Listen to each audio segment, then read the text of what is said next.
ফুলের ঋতু শেষে ফলের ঋতুর আগমন, মানে বসন্ত শেষে গ্রীষ্মের আগমন। আমার কিন্তু গ্রীষ্ম কখনই খুব একটা পছন্দের সিজন ছিল না। তার একটা রিজন আছে, কারণ এত গরম। কিন্তু যদি আম, জাম, কাঁঠাল, লিচু এরা না থাকতো তাহলে কিন্তু গ্রীষ্ম হতো আমার জন্য অভিশপ্ত। যাই হোক, ঋতু যেমন তেমন, তাকে কিন্তু বরণ করতে হবে সেজে গুজে একদম জাঁকজমক করে, তাই না?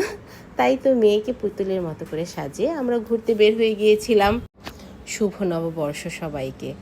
সকলের এই নতুন বছর অনেক অনেক ভালো কাটুক, অনেক সুন্দর কাটুক। আমার কাছে স্পেশাল দিন মানেই হচ্ছে পরিবারের মানুষের সাথে সুন্দর সময় কাটানো। আমার কাছে স্পেশাল দিন মানেই হচ্ছে এই স্পেশাল সময়টাকে বন্দি করে রাখা। কারণ আমার কাছে মনে হয় জীবনের অনেক কিছু আসবে যাবে, কিন্তু সুন্দর মুহূর্তগুলো আপনাকে অবশ্যই নথিভুক্ত করতে হবে।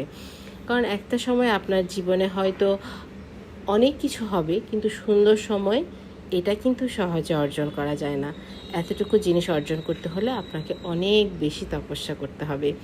দেখবেন অনেক মানুষের জীবনে অনেক কিছু আছে কিন্তু সুখ নেই, আবার কারো জীবনে সুখ আছে কিন্তু অনেক কিছু নেই।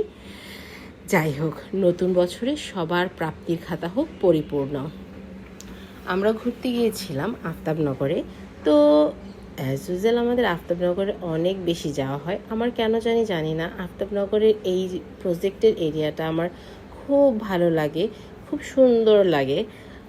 দেখার মতো কিছু নাই, অন্তত বুক ভরে নিঃশ্বাস নেবার মতো খোলা একটা পরিবেশ আছে। এর চেয়ে বেশি কি ঢাকা শহরে আর কিছু এক্সপেক্ট করা যায় বলুন তো? যায় না তো। বদ্ধ পরিবেশে বেড়ে ওঠা মেয়েদের কাছে বা মানুষের কাছে এতটুকু তো অনেক বড় কিছু, তাই না? তো আমি ফুলগুলোকে দেখছিলাম, এখনও বসন্তের রূপে ওরা সেজে আছে, আর কিছুদিন পরে হয়তো সেটা থাকবে না। যাই হোক, আমরা অপেক্ষা করতে করতে অবশেষে আমার ভাইয়া ভাবির আগমন ঘটে। আমাদের টুনটুনি পাখিও চলে আসে। আর তার চেয়ে বড় কথা হচ্ছে, আমার এই টুনটুনি পাখি যখন আসে তখন আমার কাছে মনে হয় এই তো এইবার আমাদের প্রোগ্রাম স্টার্ট। এই তো দেখতে পাচ্ছেন আমাদের ময়না সোনা পাখি, আমাদের কলিজার টুকরা। মাশাল্লাহ মাশাল্লাহ মাশাল্লাহ।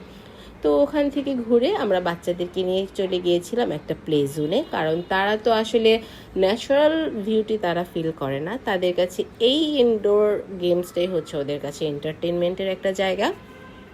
তাদেরকে নিয়ে সেখানে চলে গিয়েছিলাম। তারা তাদের মতো করে খেলছিল, এনজয় করছিল, এটাই তাদের ভালো লাগার জায়গা। কিন্তু আমাদের কাছে কিন্তু আসলে আমাদের শৈশবটা কেমন ছিল, আমরা খোলা মাঠে দৌড়াতাম, খোলা পরিবেশে খেলতাম, সেটার ব্যাপারটাই ছিল আলাদা।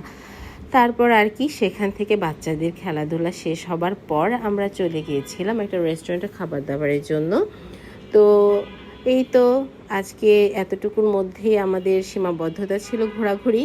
আর রেস্টুরেন্টে গিয়ে দেখতেই পাচ্ছেন আমার মেয়ে ঘেমে টেমে একদম একাকার তার অবস্থা, কি পরিমাণ বাজে অবস্থা। তো রেস্টুরেন্টে গিয়ে আমরা জাস্ট হালকা পাতলা একটু খেয়েছিলাম, কারণ বাসায় যেহেতু সুস্বাদু সব রেসিপি ছিল সেগুলোতে এসে আবার খেতেই হবে। তো হালকা পাতলা খাবার খেয়ে আমরা আমাদের এই বছরের প্রথম দিনটা শেষ করেছিলাম। আপনাদের নতুন বছরটা কেমন কাটলো অবশ্যই কমেন্ট করে জানাবেন, আর অবশ্যই অবশ্যই ফলো দিয়ে পাশে থাকবেন। আল্লাহ হাফেজ, শুভ নববর্ষ সবাইকে।